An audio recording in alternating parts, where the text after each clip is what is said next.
Puji nama Tuhan, mari kita buka Alkitab kita masing-masing.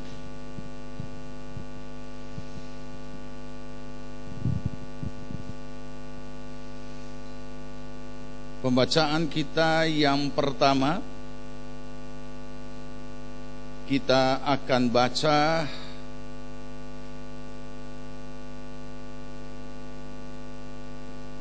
di dalam Yudas 1 ayat yang ke-20.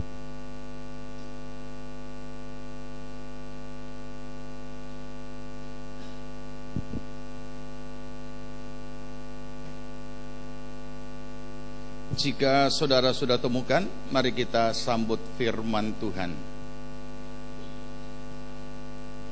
Yudas pasal 1 atau tidak ada pasalnya, langsung pada ayat yang ke-20. Demikian bunyi firman Tuhan, kita baca. Akan tetapi kamu saudara-saudaraku yang kekasih, bangunlah dirimu sendiri di atas dasar imanmu yang paling suci, dan berdoalah dalam Roh Kudus. Pembacaan yang berikut kita akan baca di dalam Filipi pasal yang pertama. Filipi pasal 1 ayat 20 dan beberapa ayat berikutnya kita akan baca bergantian. Saya ayat 20, Jemaat Tuhan ayat 21 dan seterusnya.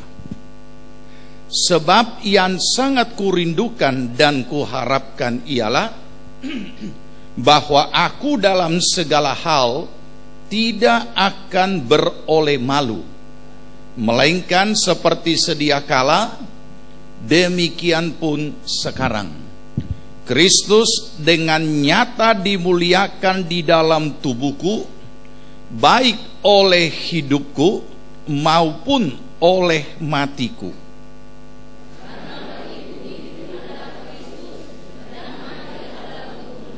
Tetapi jika aku harus hidup di dunia ini, itu berarti bagiku bekerja memberi buah.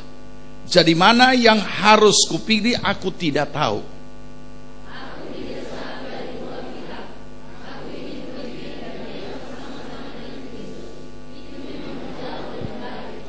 Tetapi lebih perlu untuk tinggal di dunia ini karena kamu.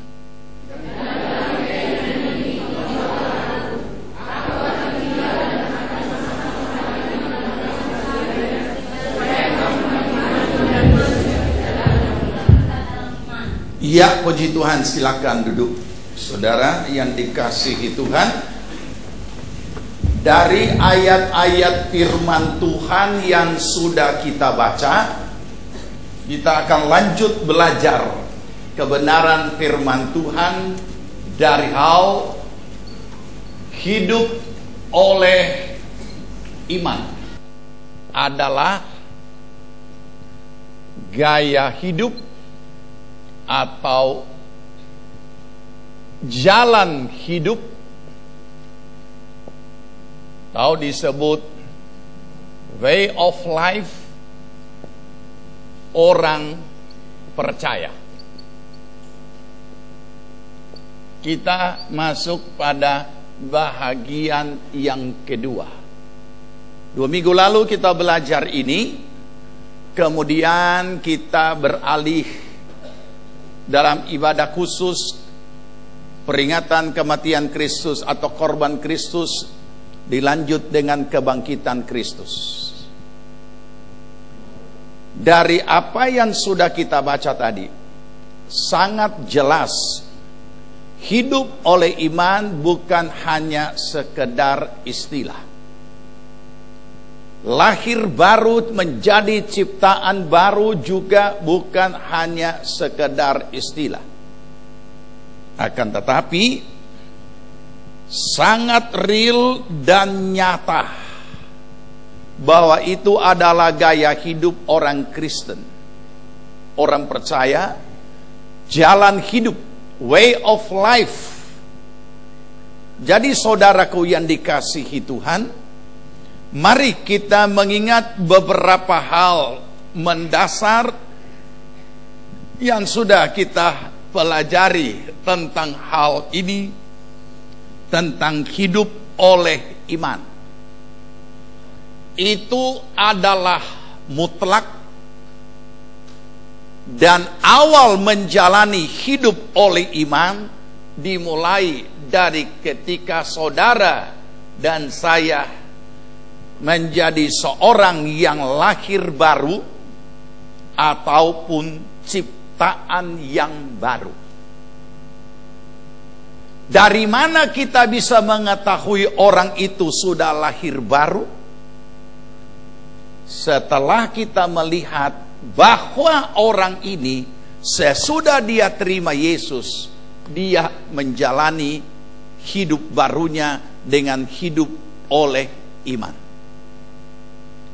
Dengan demikian kita dapat memahami bahwa sekalipun lahir baru itu ditandai dengan suatu doa, terima Yesus,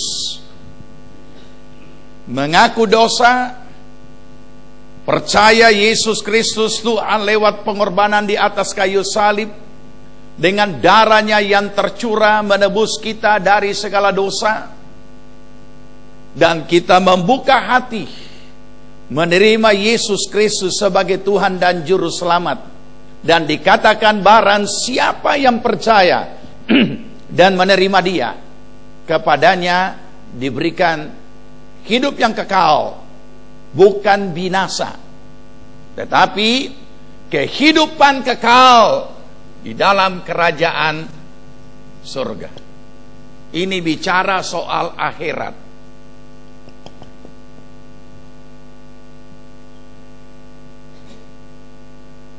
Tetapi orang yang terima Yesus ini, orang yang sudah lahir baru ini, orang yang sudah bertobat ini, dia masih hidup di dunia. Nah, inilah orang-orang yang masih hidup, yaitu saudara dan saya, menjalani hidup ini setelah lahir baru, berarti menjalani hidup barunya. Dan itulah hidup oleh iman, yaitu melakukan kebenaran firman Tuhan di sepanjang umur hidup sampai kepada akhirnya. Dan barulah dia pulang ke rumah Bapa. Ini hal yang sebenarnya mutlak, absolut. Akan tetapi justru ini tidak menjadi perhatian.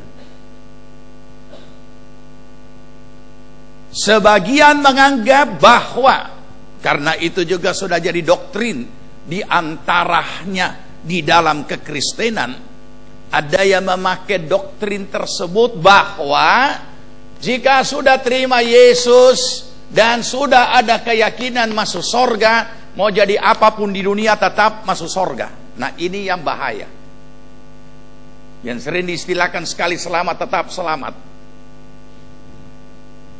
Padahal setelah kita belajar kebenaran firman Tuhan, banyak sekali yang gugur dari iman di dalam menjalani hidupnya. Kenapa? Sebab mereka tidak menjalani hidup barunya. Oleh karena itu, seseorang yang benar-benar lahir baru menjadi ciptaan yang baru, itu kelihatannya di sini, yaitu dalam hidup sehari-hari. Bukan pada waktu dia kebaktian, bukan pada waktu dia berkhotbah, bukan pada waktu dia menyanyi, bukan pada waktu dia melayani Tuhan, tetapi dalam kehidupan sehari-hari nampak. Apa yang kita baca tadi adalah bagaimana Paulus memberikan kesaksian iman. Apa itu lahir baru? Apa itu hidup oleh iman? Kita tahu latar belakangnya. Siapa dia? Dialah Saulus, penganiaya jemaat. Dialah Saulus yang anti kepada Kristen. Tetapi setelah ia jumpa Tuhan, setelah ia terima Kristus sebagai Tuhan dan Juru Selamat, setelah ia menjadi ciptaan yang baru, setelah ia lahir baru, setelah dia menjadi orang percaya, ia menjalani hidup barunya dengan hidup oleh iman. Apa itu? Dia katakan seperti ini. Buka ayat 20 tadi.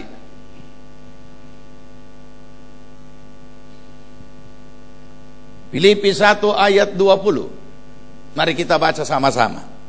Sebab yang sangat kurindukan dan kuharapkan ialah bahwa aku dalam segala hal tidak akan beroleh malu, melainkan seperti sedia kala demikian pun sekarang Kristus dengan nyata dimuliakan di dalam tubuhku, baik oleh hidupku maupun oleh matiku.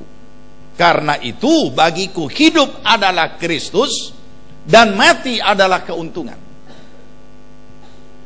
Jadi hidup oleh iman sudah menjadi gaya hidup Paulus setelah ia lahir baru, setelah ia menjadi ciptaan baru.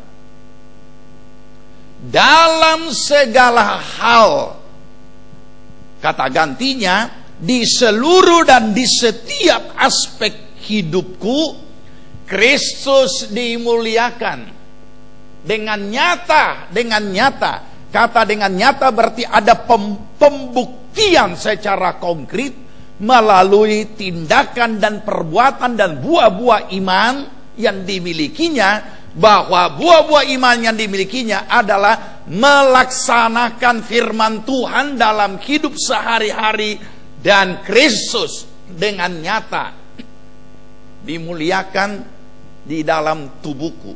Kenapa dia tidak pakai dimuliakan dalam hidupku? Itu abstrak. Dimuliakan di dalam tubuhku, karena setiap manusia wujud nyatanya pasti ada, yaitu tubuh dan punya nama, dan pelaku hidupnya itulah oknumnya, nyata. Nah, saudara yang dikasihi Tuhan, dan sekali lagi dalam hidup sehari-hari, bukan di saat berdoa, bukan di saat ibadah, bukan di saat melayani Tuhan, karena semua orang bisa bersikap rohani dan bertampan rohani di saat ia melakukan kegiatan-kegiatan rohani dan pelayanan-pelayanan rohani. Tapi dalam hidup sehari-hari, dimanapun kita ada, Kristus dengan nyata dimuliakan. Sampai di sini kemudian kita saat itu sudah melanjutkan bahwa di dalam kita melaksanakan hukum-hukum Allah dalam hidup sehari-hari, ada yang vertikal, yaitu pribadi dengan Tuhan. Segala perintah, segala ketetapan, segala undang-undang, segala firman Tuhan yang tertuju kepada pribadi Tuhan secara vertikal. Ada yang horizontal kepada sesama manusia secara umum maupun kepada sesama saudara seiman. Nah, kita sudah belajar sampai di sini. 2 minggu lalu kita belajar tentang bagaimana hidup oleh iman secara horizontal. Dan ketika kita belajar, kita temukan ayat-ayat firman Tuhan bahwa apapun yang namanya iman, kalau kita hidup oleh iman, maka interaksi antara sesama manusia dalam hidup oleh iman adalah perbuatan iman.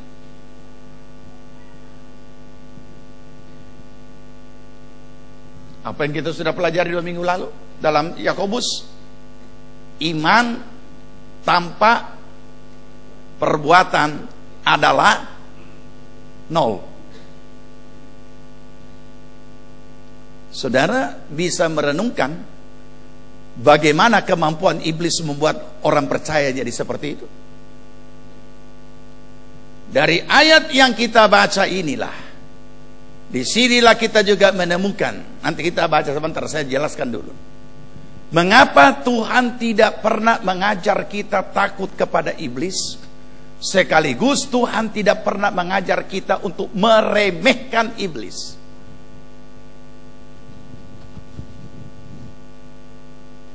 Mari kita renungkan apa yang sudah kita alami,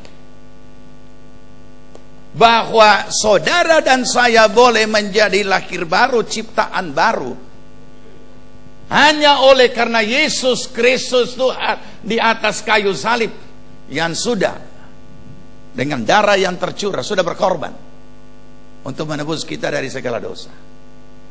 Pergumulan sengit dan menang atas dosa, menang atas maut, dan oleh kematian dan kebangkitannya. Kuasa yang begitu dahsyat ini, sebenarnya iblis tidak punya hak untuk menyentuh kita. Iblis tidak punya hak untuk dapat merobohkan kita. Karena kita baca di dalam 1 Yohanes pasal 5 bahwa yang mengalahkan dunia adalah iman.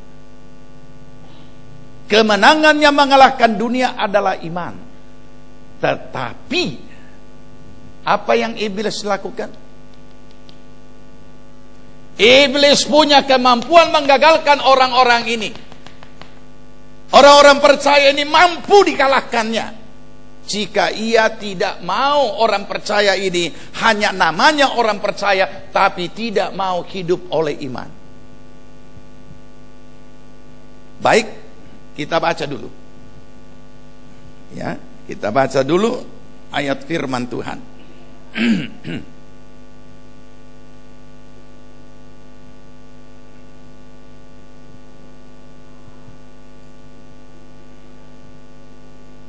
1 Petrus pasal 5. 1 Petrus pasal 5 ayat 8. Kaum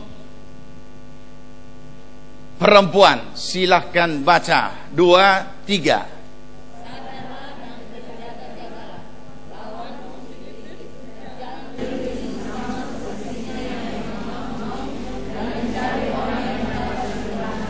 Dan itu terbukti ketika kita baca kitab Ayub.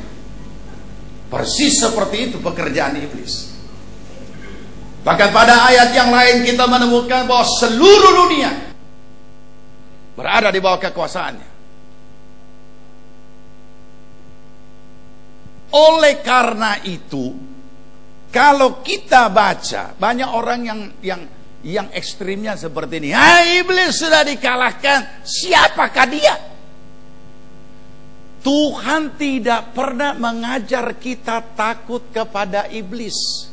Tapi ingat dengan baik, Tuhan juga tidak pernah mengajar kita meremehkan iblis. Baca ayat 9. Sekarang kaum laki-laki. Ya. Tadi ada di ayat 8 kali kata pertama dari kalimat awal apa? Suruh sadar. Karena banyak yang tidak sadar. Sehingga banyak orang-orang percaya yang takebur. Artinya dia anggap remeh ini iblis. Tidak lama kemudian dengar Orang yang menggebu-gebu meremehkan iblis itu so tumbang. Baik, apa yang dikatakan ayat 9? Mari kita kaum laki-laki kasih ingat dorang. 2, 3.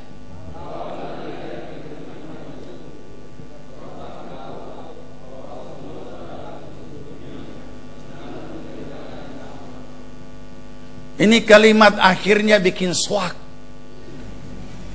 bikin lemas. Kenapa? Sebab kamu tahu, baca sama-sama, bahwa sebab kamu tahu bahwa semua saudaramu di seluruh dunia penderitaan apa? Penderitaan apa? Penderitaan apa? Loh, sangat jelas ini ayat bicara soal apa? Penderitaan apa dan siapa yang bikin dia menderita? Iblis. Terus pertanyaannya, kok iblis mampu membuat kita menderita? Bukankah iblis sudah kalah? Masih ingat nyanyian sekolah minggu, bro? Aku pahlawan kecil, Yesus panglimaku, Tuhan di pihak kita, siapakah lawan kita? Sebenarnya penyanyian cuma sampai di situ, tapi guru-guru dia tambah lagi supaya lebih semangat. Tidak ada. Mana bisa tidak ada? Ini ada. Ini. Siapa yang bikin menderita? Dan siapa yang menderita? Dan rupanya semua tidak ada yang luput. Karena dikatakan, sebab kamu tahu semua saudaramu di Palu. Baca, periksa baik-baik.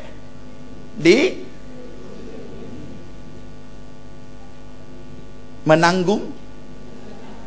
Nah, pertanyaannya, kenapa bisa menderita? Itu jawabannya ada di kalimat pertama dari ayat itu.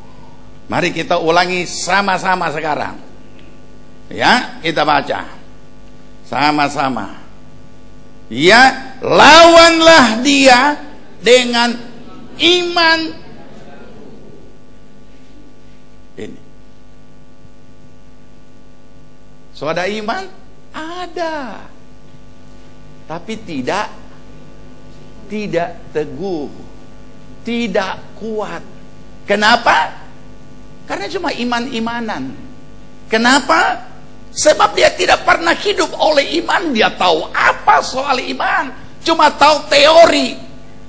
Mungkin istilah teologisnya banyak dia tahu, tetapi iman itu bukan hanya untuk supaya kedengaran keren, dan supaya kedengaran ini pendeta ini paling tidak lulusan teologi, sehingga harus khotbah dengan pakai istilah teologi, tidak usah bikin bingung orang. Nah, tetapi inilah yang terjadi. Kita baca tadi, lawanlah dia dengan iman yang teguh. Bukankah Pak Pendeta kemarin dulu berkhotbah? Atau tahun lalu dia berkhotbah, saya dengar Yesus sudah menang, kebangkitan Kristus mengalahkan iblis. Kok kita disuruh lagi lawan? Mari. Jadi rupanya melawan iblis ini tidak ada yang luput, dia harus hadapi. Jadi so boleh berhenti tuh kalau takut di tempat gelap, so boleh berhenti. Baru tempat gelap saja so takut. Rupa di tempat terang iblis tidak ada. Berarti yang menentukan kehadiran iblis itu lampu, ya. Berarti ada sangkut pautnya dengan PLN. Mati lampu, banyak iblis. Tidak, di tempat terang juga banyak. Tapi ketahuilah, iblis itu bukan seperti Allah yang maha hadir. Allah maha hadir, berarti ada di mana-mana. Iblis memang hadir tapi tidak maha. Jadi kalau dia ada di sini belum tentu dia di sana. Ya, jadi lawanlah dia dengan iman yang teguh. Nah, bagaimana kita bisa punya iman yang teguh? Sederhana. Dan bagaimana kita bisa tahu bahwa iman itu teguh? Pada saat kita berdoa, pada saat kita menyanyi, pada saat kita memuji Tuhan, pada saat kita histeris menyembah Tuhan? Tidak. Diuji. Kalau iman itu teguh, sudah melewati pengujian. Beberapa minggu yang lalu kita pernah belajar tentang ujian iman. Sebuah pohon kalau tidak kita coba untuk menggoyangnya dan lain sebagainya, kita tidak tahu sekokoh mana. Begitu juga bangunan, kalau tidak ada gempa bumi, kita tidak pernah tahu sekokoh mana bangunan itu. Jadi memang perlu pengujian. Nah, pengujian ini kita sudah belajar bahwa tidak perlu tunggu malapetaka peristiwa hebat Tuhan datangkan untuk menguji iman kita. Tetapi dalam kehidupan sehari-hari, di dalam kita melakukan ketaatan kepada firman, itulah ujian iman. Mulai dari perkara yang kecil, ujian ketaatan. Mulai dari hal-hal yang kita anggap remeh. Mulai dari pengertian yang keliru harus kita luruskan. Sehingga ada istilah, ini dosa putih, ini dosa hitam, ini abu-abu. Yang mana tidak ada istilah-istilah itu. Jadi kalau kita melatih diri kita melakukan firman, dari hal yang mungkin kita anggap sepele, di dalam kita melakukan firman itulah ujian iman. Karena ujian ketaatan itu adalah penderitaan bagi daging. Kehidupan daging, kehidupan nafsu, kehidupan jiwani itu, yang tidak pernah mau suka taat kepada apa yang menjadi kehendak Tuhan. Itu kita latih diri kita. Lulus tidak. Nah, kalau itu lulus, mulai ada pengalaman, mulai ada kekuatan berikutnya, sehingga menjadi lebih teguh. Masih ingat ayat yang pernah kita baca? Janganlah kamu terkejut dan janganlah kamu heran apabila ada perkara dahsyat menimpa kamu, seolah-olah sesuatu yang luar biasa. Jangan kaget, jangan heran, karena semuanya itu untuk menguji kemurnian imanmu. Ada hal-hal yang luar biasa, tapi karena kita sudah terlatih, begitu ada hal luar biasa, biasa saja. Kenapa? Karena sudah tabah, sudah teguh, sudah kokoh. Nah, yang seperti inilah baru bisa menghadapi iblis. Tapi untuk menuju seperti ini, kualitas seperti ini, memang kita harus jalani dulu hidup oleh iman. Kalau tidak bisa, saudara.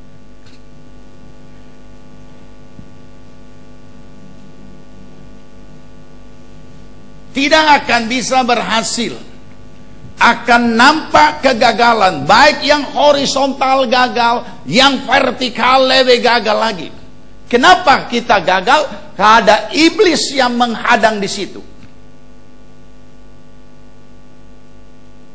Sama seperti saya katakan tadi, suatu pergumulan yang luar biasa yang sudah dilakukan oleh Kristus. Kemudian kita dikuduskan oleh darah Yesus Kristus dan menjadi anak-anak Tuhan, menjadi orang-orang kudusnya Tuhan. Tetapi ketika kita tidak menjalani hidup baru itu, menjalani dan tidak menjadikan hidup oleh iman itu sebagai gaya hidup kita sehari-hari, iblis punya kemampuan membuat kita lagi kembali menjadi orang berdosa. Dan apabila mati di dalam dosa dengan tidak menghakimi, saudara jawab sendiri, kemana dia pergi? Masih ingat nyanyian sekolah minggu? Di dalam dunia ada dua jalan, lebar dan sempit. Siapa mau pilih jalan yang lebar? Jiwamu mati, tapi yang sempit.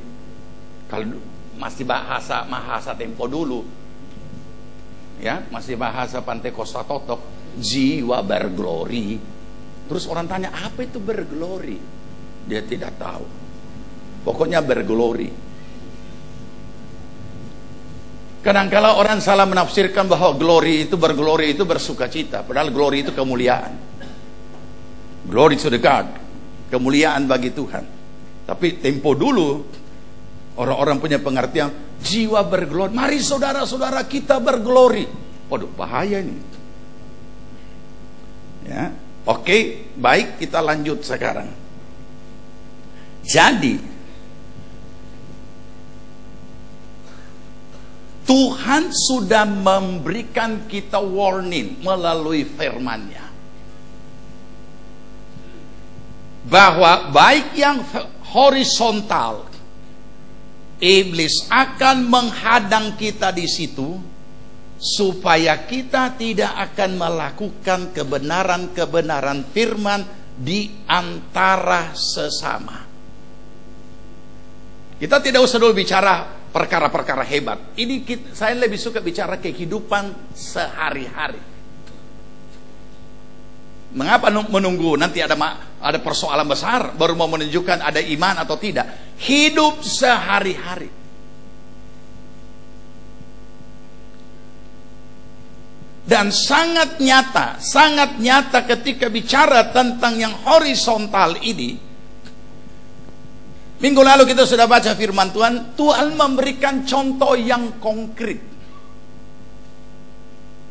Apabila ada seseorang melihat saudaranya di dalam kekurangan, tidak ada yang dimakan dan yang dipakai, kemudian dia berkata kepada saudaranya,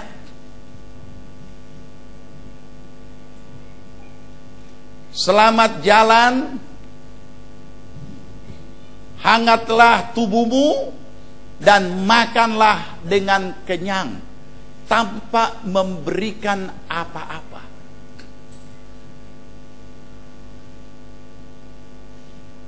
Apakah gunanya iman itu tanpa perbuatan? Jadi saudara, kalau kita bicara soal iman, itu bicara hal-hal yang real, nyata dalam kehidupan kita. Tindakan-tindakan nyata dalam hidup sehari-hari. Sekali lagi saya ingatkan, bukan ritual, tetapi hidup sehari-hari.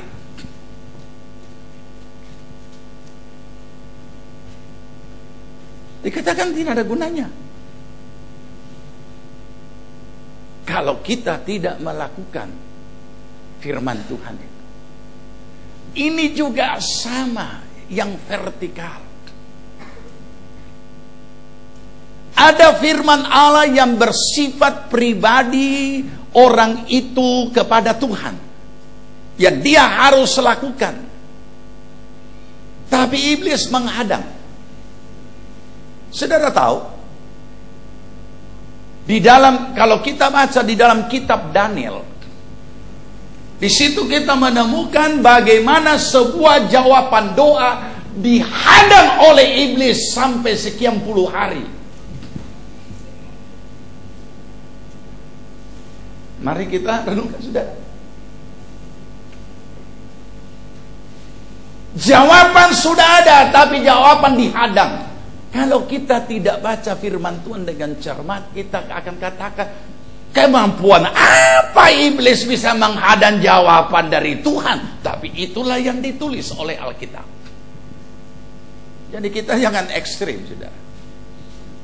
Tapi mari kita justru dapat memahami bahwa untuk menghadapi hadangan-hadangan daripada iblis untuk menggagalkan kita, hanya iman yang teguh yang bisa mengalahkannya.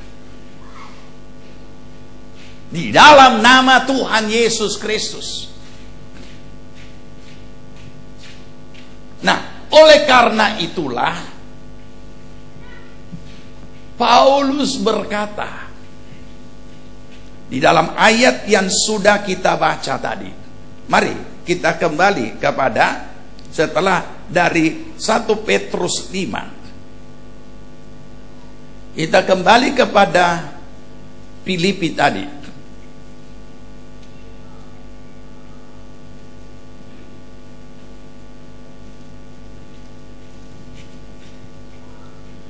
Filipi pasal yang ke-22.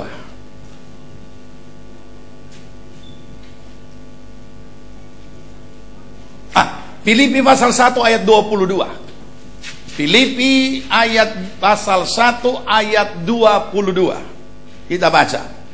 Tetapi jika aku harus hidup di dunia ini, itu berarti bagiku bekerja memberi buah. Jadi mana yang harus kupilih? Aku tidak tahu. Saudara bisa renungkan bahwa seorang rasul pun dia bingung, aku tidak tahu. Kenapa? Karena ada pertimbangan. Ada pertimbangan secara manusiawi, ada pertimbangan secara rohani. Ada pertimbangan vertikal, ada pertimbangan horizontal. Terus apa yang dia temukan dalam keadaan seperti ini? Kita baca 23. Aku didesak dari dua pihak. Aku ingin pergi dan diam bersama-sama dengan Kristus. Itu memang jauh lebih baik. Nah, tapi dia masih hidup. Artinya jaminan hidup yang kekal di akhirat, dengan kata umum masuk dalam kerajaan sorga, itu jauh lebih baik. Kesenangan abadi. Tidak ada air mata, tidak ada penderitaan, tidak ada pergumulan, hanya memuji menyembah Tuhan sepanjang segala masa yang tidak berakhir karena masuk dalam kekekalan. Itu jauh lebih baik. Walaupun sebagian orang Kristen kadangkala mau juga seperti itu kalau banyak hidup susah. Ada nyanyian tempo dulu, mungkin saudara masih ingat, bagi yang totok. Apa itu? Rumahku ada di dalam surga, di tempat suci dan mulia. Kalau hatiku susah dan sedih, terus dia bilang, ku ingat, itu nyanyi tempo dulu, nyanyi sekolah minggu. Ku ingat apa? Rumahku, berurut masih ingat tapi tidak mau menyanyi, di surga. Nah, ini. Jadi nanti susah dan sedih, baru dia kepingin pulang ke surga, baru dia mulai berpuisi, dunia memang lembah air mata. Tapi kalau lagi senang, dia tidak ingat. Jangan bilang rumah di sorga, rumah ibadah saja dia lupa, bro, sampai tidak datang ibadah. Jadi Paulus juga memang pikir ya pulang ke sorga itu jauh lebih baik. Tapi mau pulang bagaimana? Masih hidup. Siapa yang mau pulang ke sorga? Ada yang mau pulang ke sorga? Kalau mau pulang ke sorga, ya, tapi Tuhan masih kasih kita hidup. Dan kita juga tidak bisa berkata, ini hamba Tuhan dipakai Tuhan. kita minta Om doakan supaya kita pulang ke surga ini malam. Sedangkan dokter dilarang suntik mati. Bagaimana? Berarti juga tidak ada doa untuk mau antar orang. Nanti kalau dia sudah tinggal, baru divisi, opa, ya bikin tenang itu, atau oma bikin tenang itu hati ya. So ada rumah di sorga.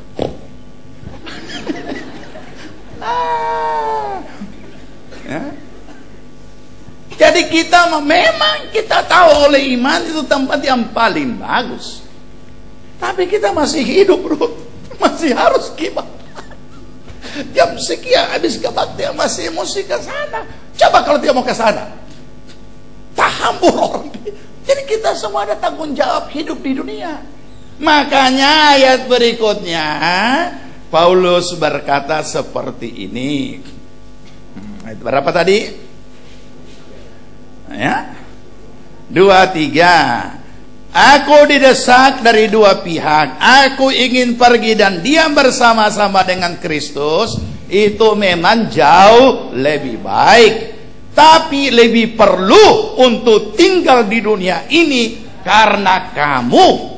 Dan dalam keyakinan ini tahulah aku akan tinggal dan akan bersama-sama lagi dengan kamu sekalian, supaya kamu makin maju dan bersukacita dalam iman. Karena saya mau tanya sedikit lewat ayat ini. Apa saudara sudah menikmati saudara punya iman dengan sukacita? Atau merasa tersiksa? Aduh, ada saja orang semangat. Kita diajar lagi, jangan lupa sembahyang ya sebelum tidur. Kalau boleh tidak usah ada lagi sembahyang, tidur saja langsung. Jadi semua hal-hal itu sepertinya menjadi beban. Nah, gimana? Apa masih rasa itu beban? Sudah menikmati, dikatakan di sini, dan bersukacita dalam iman. Puji Tuhan, so hari Minggu lagi, atau aduh besok hari Minggu ada, hari Minggu lagi. Nah, bagaimana? Atau sama dengan beberapa pepatah asing berkata, aku benci hari Senin. Coba bayangkan saudara, kenapa dia benci hari Senin? Banyak sekali orang punya semboyan, aku benci hari Senin. Ini orang yang cuma mau terima tiap bulan tapi tidak mau kerja, karena dia pikir hari Senin hari panjang. Makanya jadi hamba Tuhan. Kalau jadi hamba Tuhan, hari Senin adalah off. Kenapa hamba Tuhan hari Senin off? Karena hari Minggu kerja lebur. Ya, oke. Jadi Paulus menemukan makna hidupnya sebagai orang percaya dalam konteks hidup oleh iman. Ternyata hidup oleh iman di dunia ini besar manfaatnya. Bukan cuma bagi diri sendiri, tapi membuat orang lain, kita menjadi berguna bagi orang lain, dan orang lain juga mengalami kemajuan.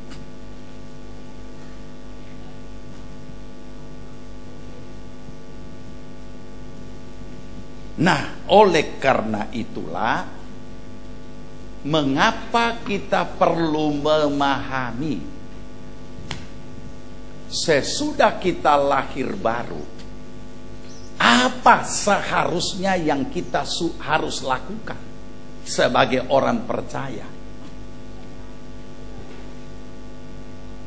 Secara hukum logika sederhana, seorang lahir untuk menjalani hidup.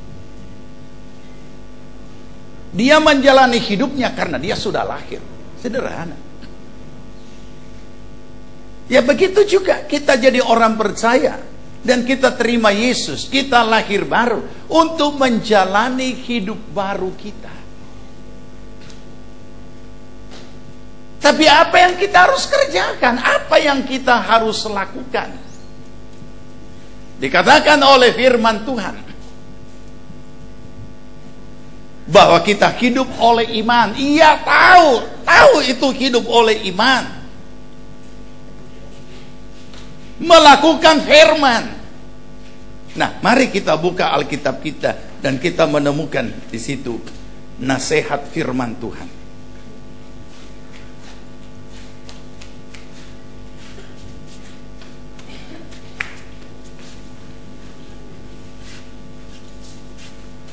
Dua Petrus pasal 1. 2 Petrus pasal 1.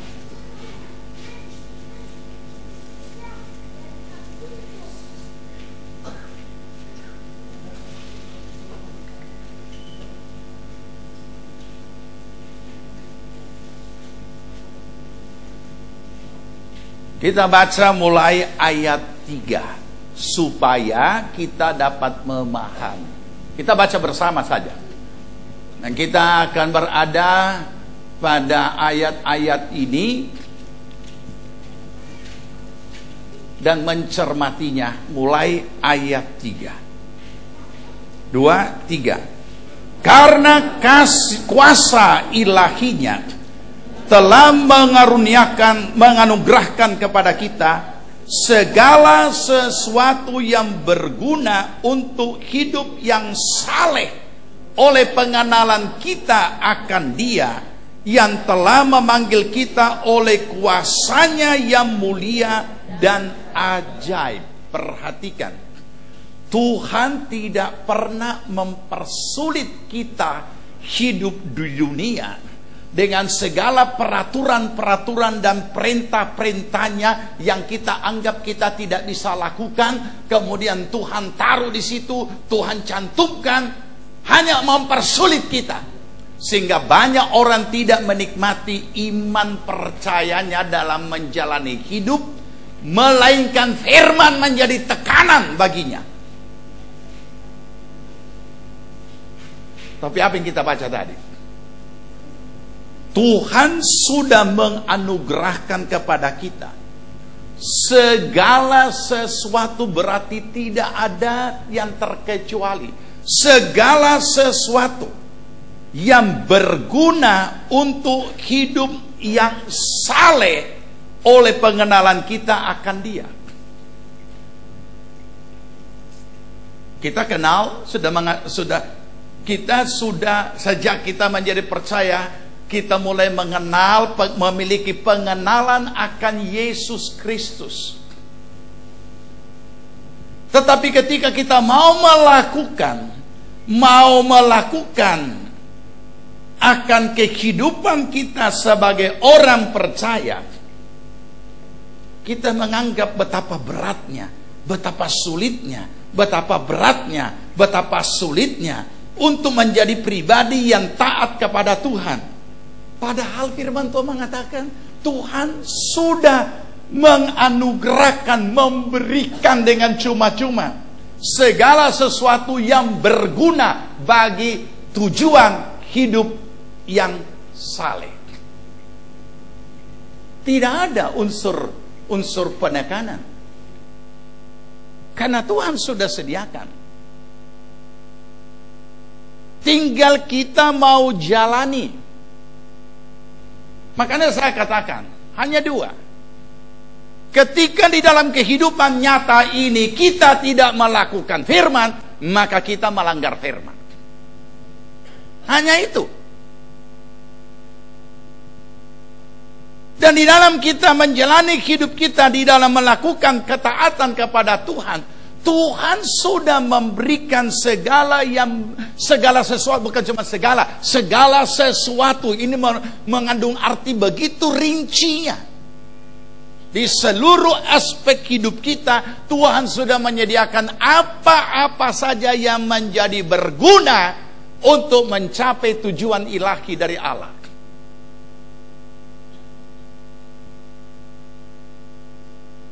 Nah, oleh karena itulah kita melihat kenapa Tuhan memberikan ini semua. Ayat 4. Ayat 4. 2, 3. Dengan jalan itu Ia telah menganugerahkan kepada kita janji-janji yang berharga dan yang sangat besar, supaya olehnya kamu boleh mengambil bahagian dalam kodrat ilahi dan luput dari hawa nafsu duniawi yang membinasakan dunia. Jadi sederhana, di saat kita melakukan firman, dengan sendirinya hal duniawi mati. Dengan sendirinya. Di saat kita tidak mau melakukan firman, dengan sendirinya hal duniawi yang kita lakukan. Sederhana. Nah, sekarang perhatikan apa yang kita baca tadi. Ia menganugerahkan kepada kita janji-janji yang berharga dan yang sangat besar. Supaya apa? Supaya apa? Baca. Supaya apa? Supaya olehnya kamu boleh mengambil bagian dalam kodrat ilahi. Saudara bisa tangkap apa artinya ayat ini? Sekarang saya jelaskan.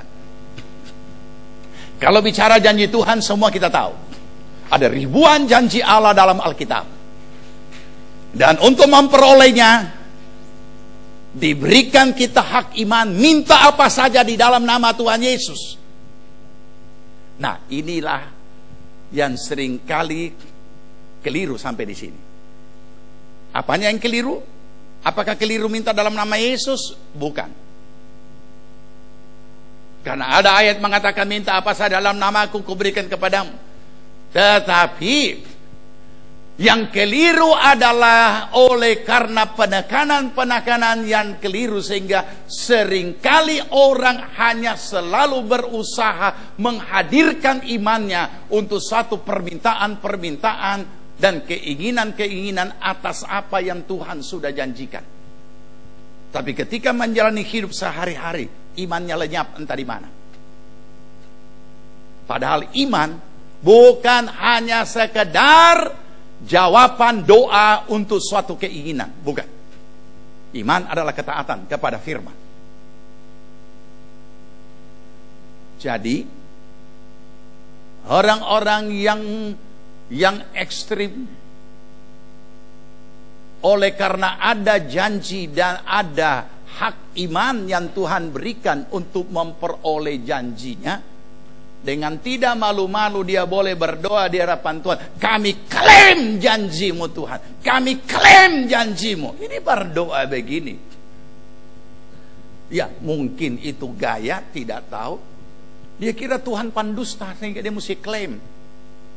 Ngana yang lupa banyak janji lupa. Tuhan tidak pernah lupa akan janji. Tetapi kepada siapa dan untuk apa semua janji-janji Tuhan itu diberikan? Mari kita renungkan. Ini yang bahaya. Ini yang membuat gereja Tuhan bukan memberitakan Injil, tapi memberitakan janji Tuhan. Bukan memberitakan Injil keselamatan, tapi memberitakan fasilitas-fasilitas yang Tuhan janjikan akan diberikan.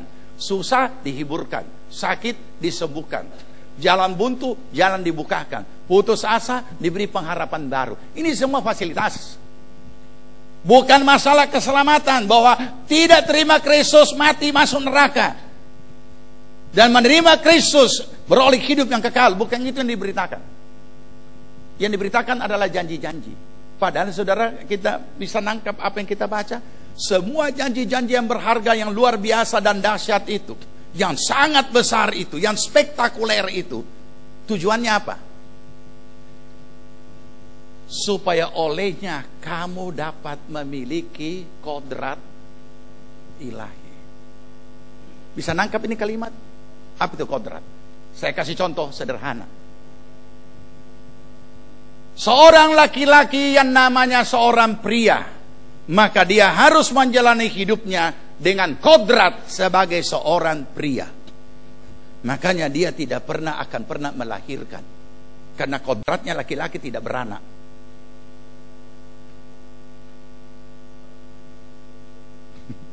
Bagaimana? Kecuali kalau kita belum mengerti, kita baca Alkitab, Abraham memperanakan Ishak, Ishak memperanakan Yakub, Yakub memperanakan, aduh, itu penuh dengan laki-laki beranak di situ.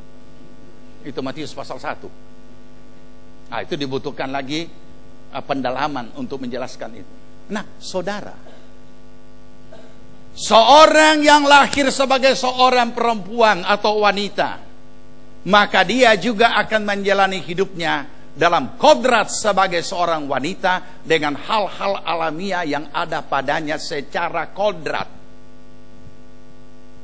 Terus saudara dan saya sebagai orang percaya, Alkitab mengatakan kita lahir dari benih ilahi, maka harus memiliki kodrat ilahi.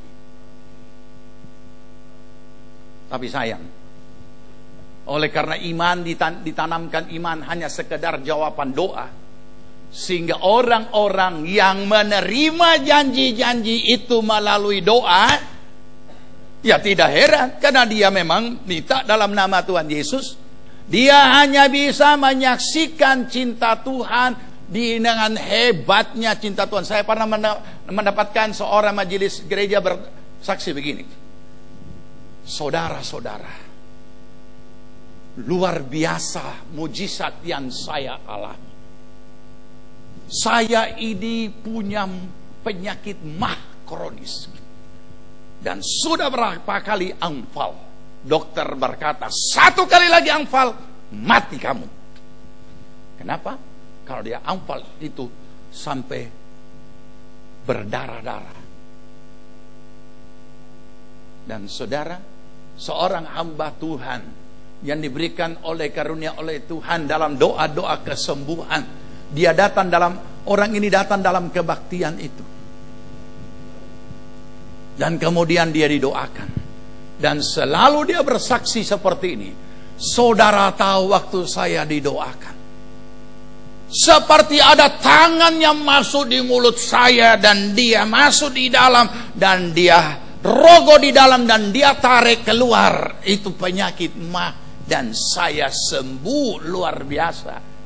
Dan biasanya juga kalau sudah kesaksian seperti ini, jemaat otomatis juga, oh haleluya, amin. Salahkah? Tidak salah. Memang harus disambut kedahsyatan Tuhan. Dia alami, dia nikmati, dia saksikan. Tapi bicara soal iman dalam kehidupan hari-hari, parah. Dia sudah nikmati fasilitasi yang Tuhan berikan, tapi tidak mendatangkan apa-apa bagi dirinya untuk memiliki kodrat ilahi. Nah, ini yang keliru. Puji Tuhan saudara, Tuhan luar biasa. Kalau bukan kemurahan Tuhan dan belas kasihan Tuhan, kami punya usaha sudah tutup. Tapi puji Tuhan, kalau sampai di malam tahun baru ini Tuhan masih pelihara kami dan perusahaan kami masih eksis, itu karena kemurahan Tuhan. Semua jamaat berkata amin. Saya sudah malam tahun baru bersaksi, dilanjutkan dengan perjamuan suci. Sepanjang tahun dia tidak pernah beribadah. Tunggu malam tahun baru berikutnya, baru ada lagi kesaksian lanjutan. Adakah kodrat ilahi? Paulus memiliki itu dalam hidupnya. Yang sangat kurindukan, kata Paulus, adalah Kristus dengan nyata dimuliakan di dalam tubuhku. Padahal semua janji-janji yang dahsyat, yang besar itu, yang kita boleh miliki melalui hak iman di dalam nama Tuhan Yesus, adalah supaya kita memiliki kodrat ilahi.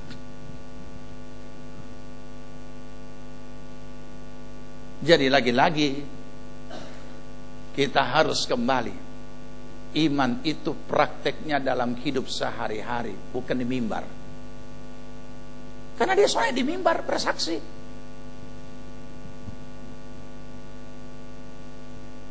Bukan dalam ibadah, bukan dalam pelayanan, tapi dalam hidup sehari-hari. Saya tidak pernah respect dengan orang yang hanya menyatakan imannya hanya karena ada kegiatan-kegiatan rohani. Tidak, semuanya adalah hidup sehari-hari. Kalau dalam hidup sehari-hari tidak bisa menunjukkan itu, kata firman Tuhan, bukan kataku, iman tanpa perbuatan adalah nol. Oke? Nah, terus kita mau apakan? Ayat 5. Ayat 5. Ya. Ayat 5. Sama-sama. 2, 3. Justru karena itu, kamu harus dengan sungguh-sungguh berusaha untuk menambahkan kepada imanmu kebajikan. Dan kepada kebajikan, pengetahuan, dan seterusnya adalah daftar. Nanti, yang seterusnya itu nanti. Kita berhenti di ayat 5 dulu. Ayat 5 saja. Apa kata awal dari ayat itu? Apa kata awal? Justru. Apa pemahaman kata justru dalam sebuah kalimat bahasa Indonesia? Pasti sebagian kita memahami apa nilai kata justru ditempatkan dalam kalimat itu.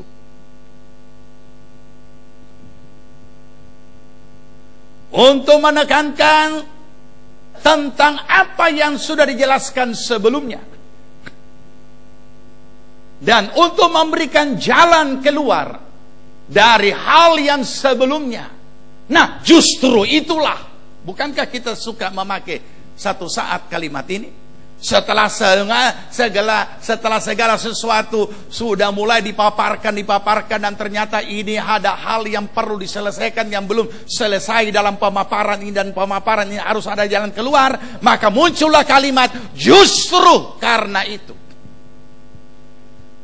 Dan ternyata di situ iman perlu bertumbuh dengan berbagai macam bentuk pengalaman iman. Dan dikatakan apa di situ? Justru karena itu. Apa? Kamu harus dengan pelan-pelan. Pelan-pelan? Dengan santai. Bukan cuma sungguh-sungguh. Saya tahu bukan cuma sungguh-sungguh ditulis ayat itu. Apa? Justru karena itu sama-sama kamu harus berusaha dengan santai. Nah, berusaha dengan sungguh-sungguh. Harus itu tidak ada alternatif, tidak ada pilihan. Tapi kata harus juga di dalamnya juga tidak memaksa, tetapi kesadaran penuh harus. Sungguh-sungguh berusaha menambahkan kepada imanmu. So ada iman. Apa itu? Ditulis itu. Menambahkan dengan apa? Ya, kapan dia bisa terjadi? Kalau kebajikan yang ada pada kita oleh iman sudah menjadi kodrat ilahi. Kalau tidak, ya. Kalau kita bisa melakukan kebajikan tapi kebajikan itu belum menjadi kodrat, maka jawabannya adalah 1 Korintus 13, perbuatan-perbuatan kepujian. Tapi nanti dibaca di rumah. Nanti lain waktu saya jelaskan itu. Ini dulu saya tuntaskan. Ya. Berusaha dengan sungguh-sungguh berusaha menambahkan kepada imanmu apa? Kebajikan. Sekarang saya kasih contoh konkret. Siapa yang boleh bantu saya? Boleh bantu, bro? Boleh. Ya. Saya ada iman. Dan ini saudara seiman. Tapi ini cuma contoh. Saudara seiman. Saya ada iman. Dan sudah punya iman. Dan dikatakan tadi harus dengan berusaha dengan sungguh-sungguh menambahkan kepada imanmu apa? Kebajikan.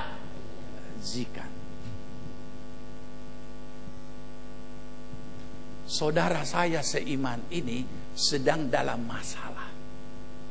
Cuma contoh.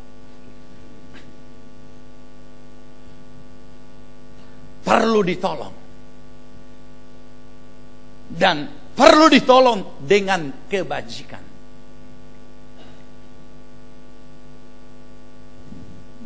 Gampang dilakukan?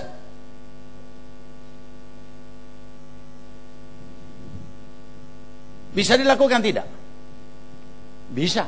Kenapa? Saudara seiman. Saudara seiman.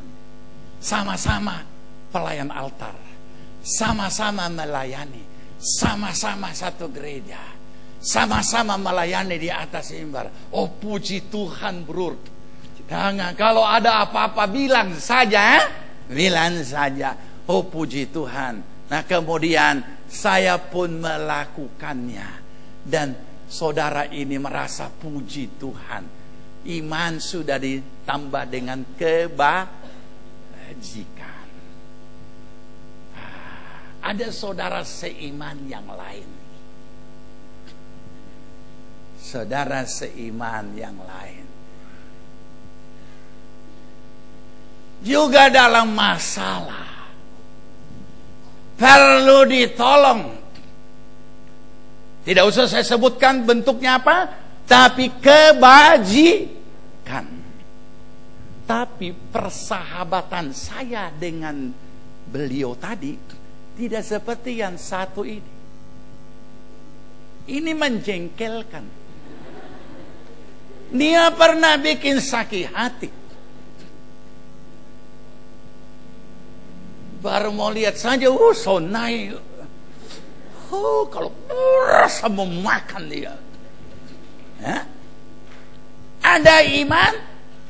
Ada. Mudah berbuat kebajikan. Mudah berbuat kebajikan. Halo, jangan pura-pura. Mudah melakukan kebajikan.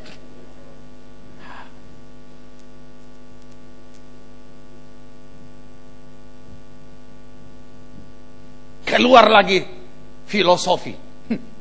Baru dia rasa. Makanya jangan baru dia rasa. Kasih biar. Pakai bahasa rohani. Itu Tuhan sedang tegur dia. Kasih biar. Supaya dia tahu. Tapi ayat berkata apa? Berusaha dengan sungguh. Double lagi. Sungguh. Ini pergumulan bagiku.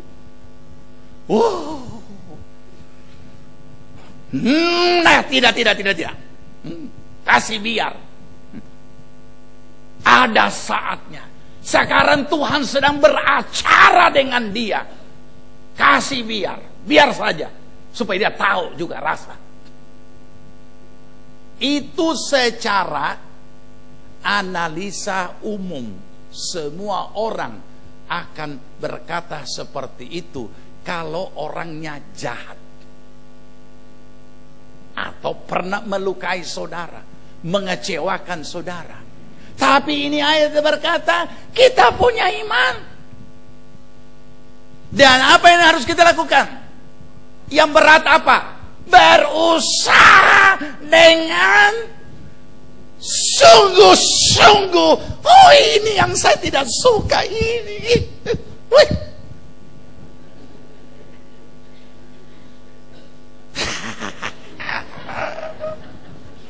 Ini yang saya tidak suka.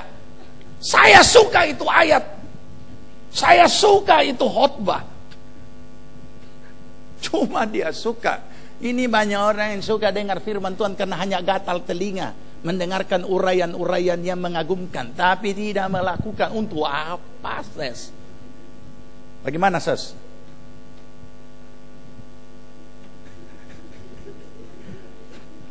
Kasih biar.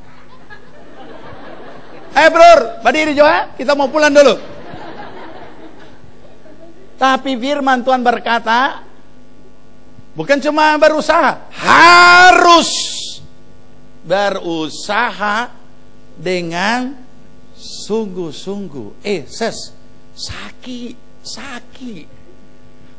Sakit menyakitkan.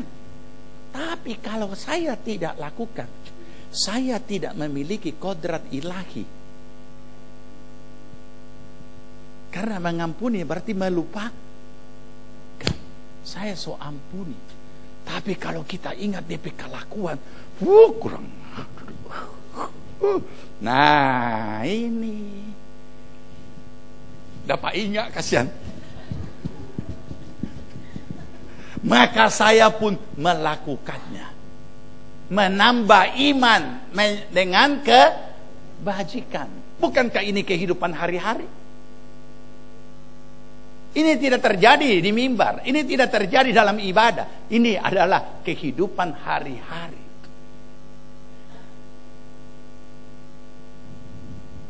Kemudian sesudah saya melakukan dengan pergumulan yang dahsyat,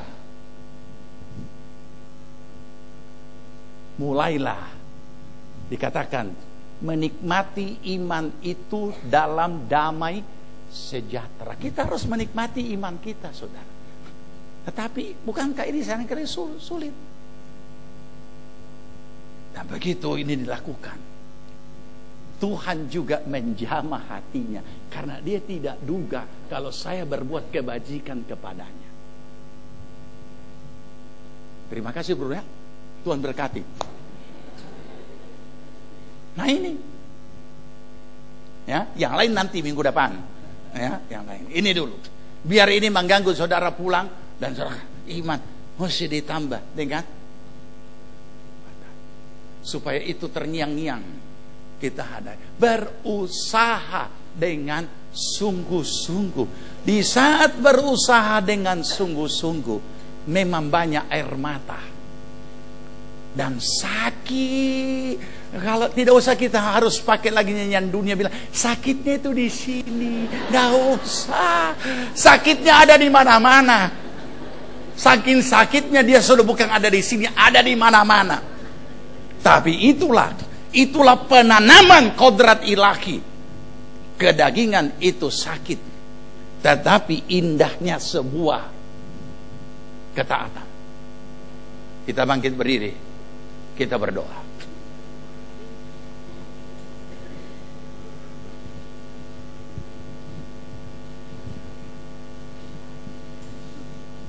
Tadi lagu apa? Tadi siang? Oh ya, oke. Kita bangkit berdiri, kita nyanyikan nyanyian tempo dulu. Di hadapan hadirat-Mu Tuhan, ku datang dengan penuh kerinduan dan segala keangkuhanku hilang.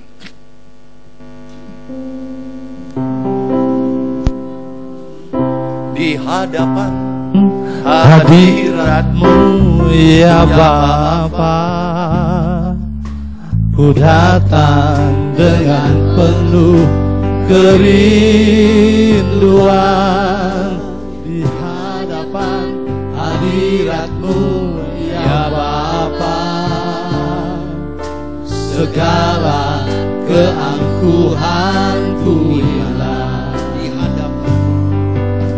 Di hadapan hadirat-Mu ya Bapa, ku datang dengan penuh kerinduan. Di hadapan hadirat-Mu ya Bapa, segala keangkuhanku hilang. Ku sembahkan ya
hidupku, dalam hidupku selalu.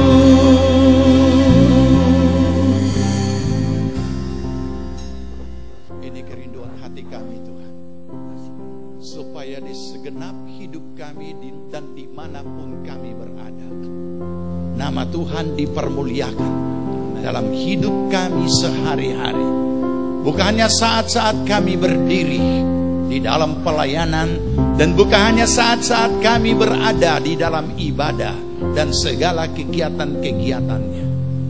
Di mana kami berada, Kristus dengan nyata dimuliakan di dalam diri kami masing-masing. Tilik seluruh jemaat-Mu Tuhan, supaya setiap kami, setiap pribadi, kami boleh menjadikan hidup oleh iman sebagai gaya hidup kami, sebagai jalan hidup kami, sehingga kami boleh tetap memuliakan Tuhan. Amin. Hamba-Mu berdoa bagi seluruh jemaat Tuhan, pertolongan, perlindungan, pembelaan Tuhan atas seluruh jemaat. Biar masing-masing berusaha dengan sungguh-sungguh untuk boleh memiliki iman yang teguh, melawan segala kuasa si jahat iblis apapun bentuknya. Terima kasih Tuhan. Hamba-Mu berdoa bagi tiap pribadi, bagi tiap-tiap pergumulan, rumah tangga, keluarga, usaha, pekerjaan, bahkan sakit penyakit apapun. Jawaban adalah di dalam nama Tuhan Yesus. Amin. Dan kami percaya pertolongan, perlindungan, pembelaan Tuhan atas seluruh jemaat.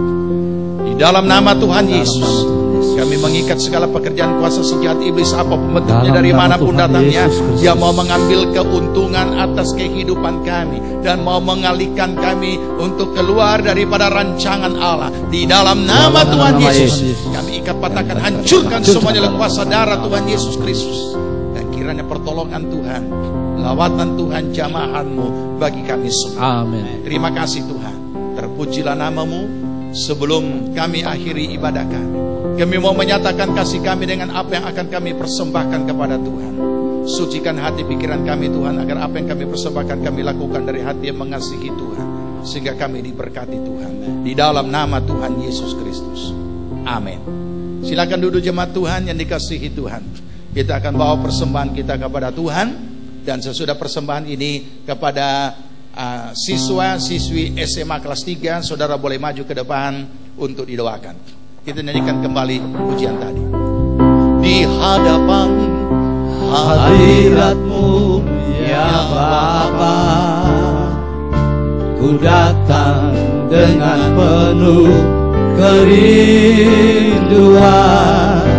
Di hadapan hadirat-Mu ya Bapa,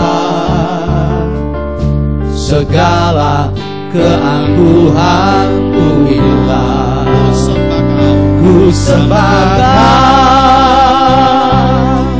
ya Bapa, ku pujikan ya Tuhan, ku tinggikan nama-Mu Yesus.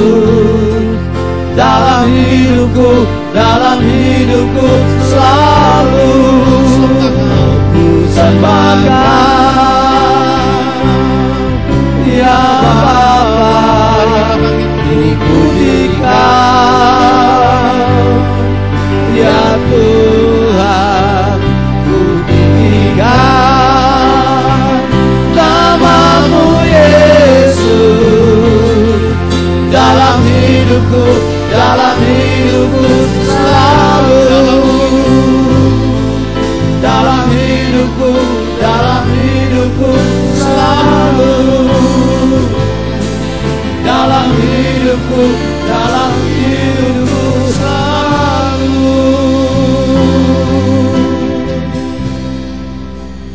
Ada siswa-siswi?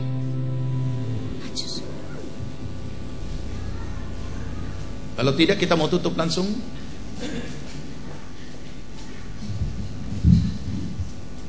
Mari kita arahkan tangan pada anak-anak kita dan kita memberkati mereka dan pertolongan Tuhan turun atas mereka. Kami berdoa dan serahkan anak-anak kami Tuhan yang besok akan menghadapi ujian nasional. Kiranya karuniakan roh hikmat akal budi daripadamu, sehingga mereka dapat menyelesaikan semua soal dengan baik dan dengan hasil yang memuliakan Tuhan. Berikan juga roh ketekunan untuk mereka dengan tekun belajar dalam mempersiapkan diri mereka untuk memasuki ujian pada esok hari. Ketenangan, sukacita, damai sejahtera, dan tampak kegentaran mereka boleh menjalani akan ujian ini dalam damai sejahtera Tuhan. Segala pekerjaan kuasa si jahat yang mau mengganggu mereka dalam nama Tuhan Yesus, kami ikat, patahkan, hancurkan semuanya. Dan biar pertolongan Tuhan atas mereka semua Tuhan. Dan kami percaya dengan pertolongan Tuhan semuanya dapat lulus dengan angka yang memuliakan Tuhan. Hikmat, akal budi, dan visi Engkau berikan bagi mereka, untuk mereka juga dapat mempergumulkan dan mengetahui sesudah lulus apa yang Tuhan kehendaki dan kemana mereka harus melanjutkan. Sehingga perjalanan hidup para remaja ini ada di dalam rancangan Tuhan. Amen. Terima kasih Tuhan, terpujilah namamu, dalam nama Tuhan Yesus kami mohon berkat Tuhan atas kami sekalian. Jemaat Tuhan yang dikasihi Tuhan, terimalah berkat damai sejahtera dari Tuhan Yesus Kristus. Kecintaan Allah Bapa dan dalam persekutuan Roh-Nya yang kudus adalah kiranya tinggal menyertai kita sekalian. Dibuatnya kita hidup bijaksana, sehingga berhasillah segala apa yang kita kerjakan sampai berkelimpahan, dari sekarang sampai Tuhan Yesus datang kembali. Amin. Puji Tuhan, kita bersatu teduh sebelum pulang. Tuhan Yesus memberkati.